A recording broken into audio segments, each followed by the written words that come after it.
protagonist of a story before Eren Yeager is Kuklo, a character born 57 years prior to Eren's birth. Kuklo's journey takes him far beyond the walls, raising intriguing questions about his connection to the main narrative and his impact on it.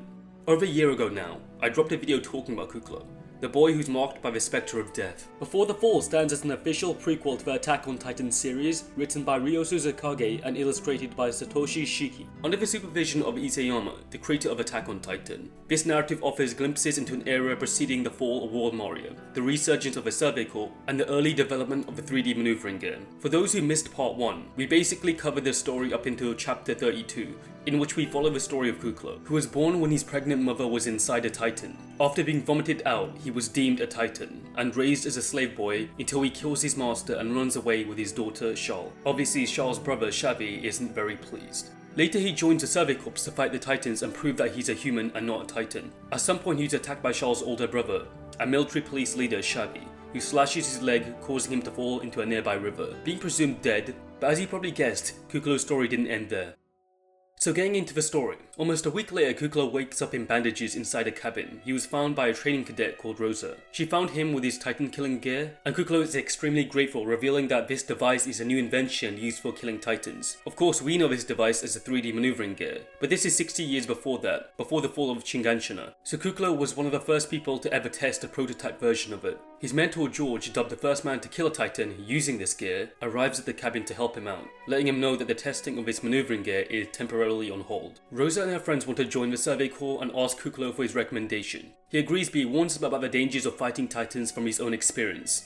When the cadets ask him about what he means, Kuklo stops talking and remembers Xavi attacking him, but then he falls asleep. A few days later, Kuklo discovers the military police searching for the survivors of a communist dissidence movement. He decides to fight them alongside the cadets and George, who buy him enough time to escape. A little bit later, Kuklo and his best friend Cardina become honorary members of the Survey Corps and are tasked to train new recruits alongside George. After a month of training with the maneuvering gear, Rosa seems to be getting really good at using it. Later, Kuklo is surprised by Charles and Angel being the person who actually invented this gear, who explained the improvements to the maneuvering gear, which now resembles what we're used to seeing in Attack on Titan. Despite his initial hesitation, he's eager to test it, impressed by its improved design and cutting power. Kuklo and his team test the upgraded anti-Titan device, also known as the maneuvering gear, in the forest, finding it significantly faster and easier to use than before. However, Kuklo is alarmed to discover that the military police knows about the device, and the fate of the Survey Corps rests on a planned expedition. They are all aware that the device creates uncertainty, but Kuklo is determined to protect the Survey Corps against the Titans, as well as the military police. When suddenly Xavi appears,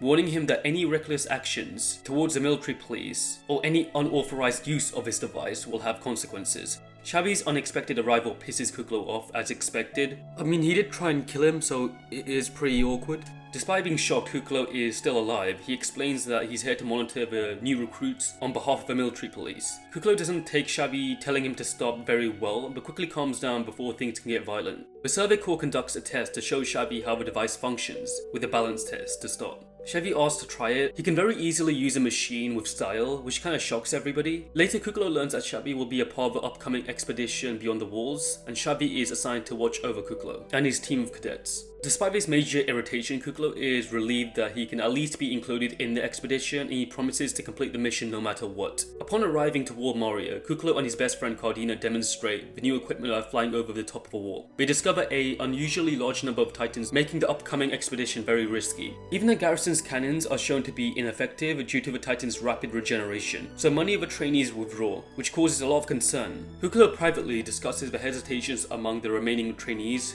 with their commander Carlo. Rosa has already impressed Kuklo with their maneuvering skills, but he still worries about her strength when it comes to swinging the actual blades. Kuklo realizes both instructors and trainees must improve for the expedition's success, acknowledging Rosa does have potential but recognizes that there's areas she needs to work on. Kuklo is then assigned to train the trainees using the blades on Titan dummies, during which he saves Rosa from a potential accident caused by sabotaged equipment. It's kind of similar to when Eren had his gear sabotaged in the first season. Kuklo discovers that there's multiple sets of gear that have been tampered with, and initially he suspects Xavi, but on this one occasion he actually defends him. Later, Kuklo catches a spy called Fuchs eavesdropping and takes precautions to secure the armory. To uncover the people doing this, Kuklo asks Xavi for help, and they eventually identify the culprits. However, Kuklo becomes concerned when Xavi reveals that he expects a debt to be owed to his family, implying that he may have been involved in this, and he has some sort of vendetta against him still.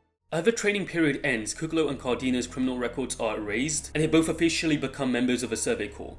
Kuklo, alongside Charles, George, and Maria, inspect Wall Moria, and he notices that the absence of the Titans are due to this recent rainstorm, causing concern. Despite this, Kuklo reassures Charles and continues practicing with his vertical maneuvering equipment, eagerly anticipating this upcoming expedition. Kuklo finds Charles to go ask her to meet by the tree, so they can talk about the upcoming expedition, despite objections from George. Charles then asks Kuklo about his future plans after the expedition. What does he do? He admits he doesn't really know, since he feels overshadowed by his past as the Titan's son, quote unquote. Despite his uncertainty, he's confident that he's surrounded by caring people that will help him figure out his path once he returns.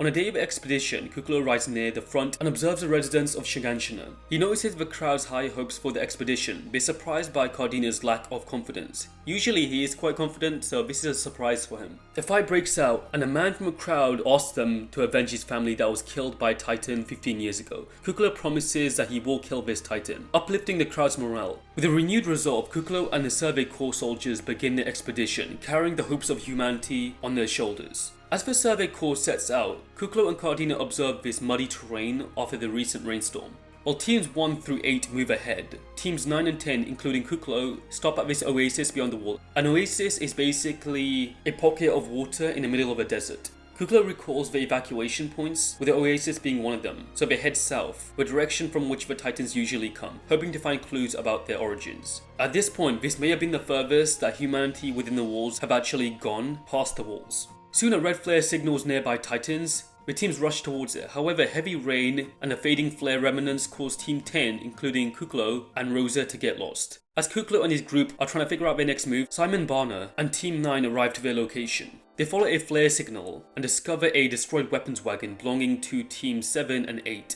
Investigating further, they find the mutilated bodies of Team 7's leader Isaac and the others. Many members from Team 8 are also missing and presumed dead, so the expedition is now taking a turn for the worse. Kuklo and Cardina find this enormous footprint, suggesting a 10-meter Titan's presence, possibly the Titan they encountered outside the wall months ago. This Titan is named Ogre and is thought to be a one-eyed abnormal Titan who mirrors Kuklo, who also has one eye.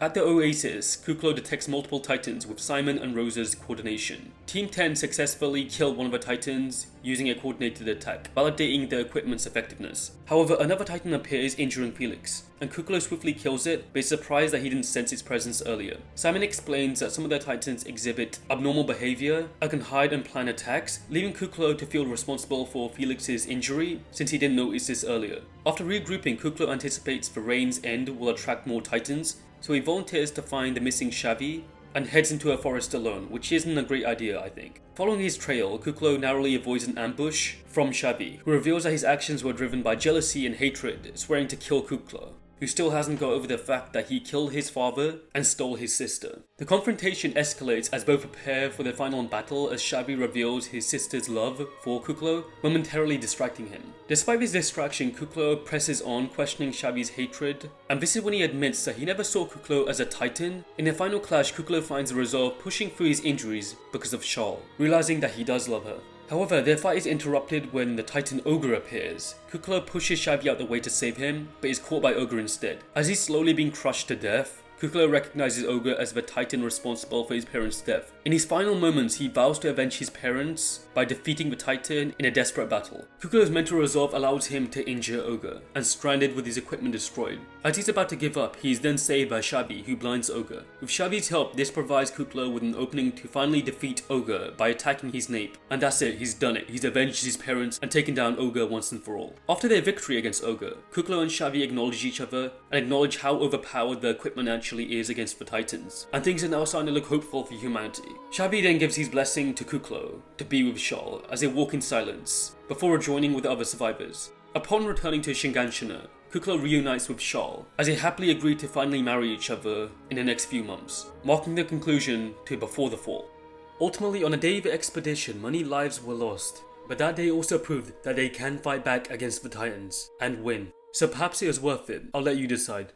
Ultimately, I don't know what happened to Kuklo. It's possible that we might find out one day. If you haven't already, obviously check out the visual novel or the manga for yourself. My best guess is that he either died in the Survey Corps or lived happily with Charles. Maybe both. I saw some people suggest that Kuklo may still be alive and survived until the beginning of Eren's story. which would make him well over 70 years old. I think it's possible, but keep in mind the average life expectancy for a Survey Corps member isn't very high, let alone the fact that people normally who aren't even in a Survey Corps don't even live past 50 years old. Due to the pretty bad healthcare, since humanity within the walls, the Paradisians anyway, currently only have access to Victorian era technology, which isn't too great. Ultimately, I really enjoyed the series and I don't mind covering other Attack on Titan spin-offs if you want, there's quite a few. So if that's what you want to see, like the video and also subscribe. But what's more important is, what do you think happened to Kuklo? Don't forget to comment down below. You can also check out some of my other Attack on Titan videos if you haven't already. Anyway, thanks for watching and I'll see you next time.